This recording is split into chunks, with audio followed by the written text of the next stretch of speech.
Welcome. Welcome to Shubho horror zone. ভয়ের জগতে আপনাকে স্বাগতম। ভালোবাসা শুধু একসঙ্গে থাকার নাম নয়, কখনো কখনো ভালোবাসা মানে হাজারো বাধার মাঝেও শেষ পর্যন্ত কাউকে হৃদয়ে বাঁচিয়ে রাখা। কেউ কথা রাখে, কেউ রাখতে চেয়েও পারে না, আর কিছু প্রতিশ্রুতি সময়ের কাছে হার মেনে যায়। আজকের গল্প এমন দুই মানুষের, যারা একে অপরকে নিজের জীবনের চেয়েও বেশি ভালোবেসেছিল, কিন্তু পরিবারের একটি সিদ্ধান্ত তাদের হাসি কেড়ে নিল, স্বপ্ন ভেঙে দিল, আর ভালোবাসাকে পরিণত করল আজীবনের আফসোসে। এটি শুধু একটি প্রেমের গল্প নয়, এটি অপেক্ষার গল্প, ত্যাগের গল্প, অসম্পূর্ণ প্রতিশ্রুতির গল্প, আর এমন এক শেষ দেখা যা কারো চোখ শুকনো থাকতে দেবে না। শুভ আর মেঘা, তাদের পরিচয় হয়েছিল স্ন্যাপচ্যাটে। প্রথমে শুধুই বন্ধু, তারপর ধীরে ধীরে বন্ধুত্ব বদলে যায় ভালোবাসায়। আমি তোমাকে ভালোবাসি। এখন না, একটু সময় দাও। কয়েকদিন পর মেঘাও নিজের মনের কথা জানিয়ে দিল। শুরু হলো তাদের সুন্দর প্রেমের গল্প। আমি তোমাকেও ভালোবাসি। I love you. আমি কখনো তোমাকে ছেড়ে যাব না। অবশেষে একদিন তারা প্রথমবার মুখোমুখি দেখা করল। মেঘা শুভর হাত শক্ত করে ধরে ফেলল। আমাকে কোনোদিন ছেড়ে যাবে না তো? আমাকে বিয়ে করবে তো?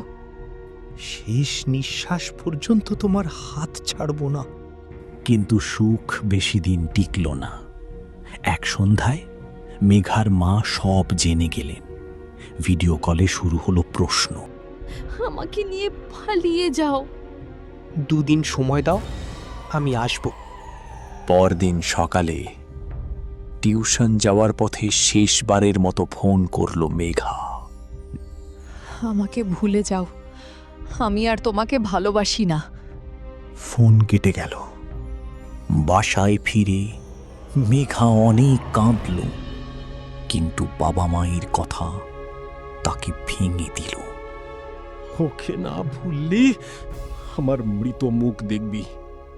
আমার মাথায় হাত রেখে বল, ওকে আর বিয়ে করবি না। চোখের জলে মেঘা শপথ করল। শুভ বিশ্বাসই করতে পারছিল না। সে বন্ধুদের কাছে খোঁজ নিত, ফেক আইডি খুলে মেঘার সঙ্গে কথা বলার চেষ্টা করত। আমাকে ভুলে যাও, অন্য কাউকে বিয়ে করো। তুমি সুখে থাকলে আমি সবচেয়ে বেশি খুশি হব। দিনের পর দিন শুভ না খেয়ে না ঘুমিয়ে শুধু মেঘার কথাই ভাবতে লাগল। তার শরীর ভেঙে পড়ল। ওর অবস্থা খুব খারাপ, হয়তো আর বেশি দিন নেই। অবশেষে শুভ পৃথিবী ছেড়ে চলে গেল। খবর পেয়ে ছুটে এলো মেঘা, কিন্তু তখন অনেক দেরি হয়ে গেছে।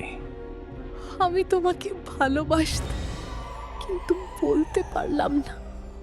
সেই রাতে স্বপ্নে শুভকে দেখল মেঘা। এই জন্মে তোমাকে পেলাম না, তাতে কি হয়েছে? আমার ভালোবাসা সব সময় তোমার সঙ্গেই থাকবে। কিছু ভালোবাসা শেষ হয় না, শুধু মানুষটা হারিয়ে যায়। যদি শুভ আর 2 দিন আগে পৌঁছাতে পারত, তাহলে কি তাদের গল্পটা অন্যরকম হতো, নাকি ভাগ্য আগেই সব লিখে রেখেছিল? তোমার কি মনে হয়? কমেন্টে জানাও। আর এমন আরও নতুন নতুন হরর স্টোরি মিস না করতে এখনই আমাদের চ্যানেলটা সাবস্ক্রাইব করে দাও।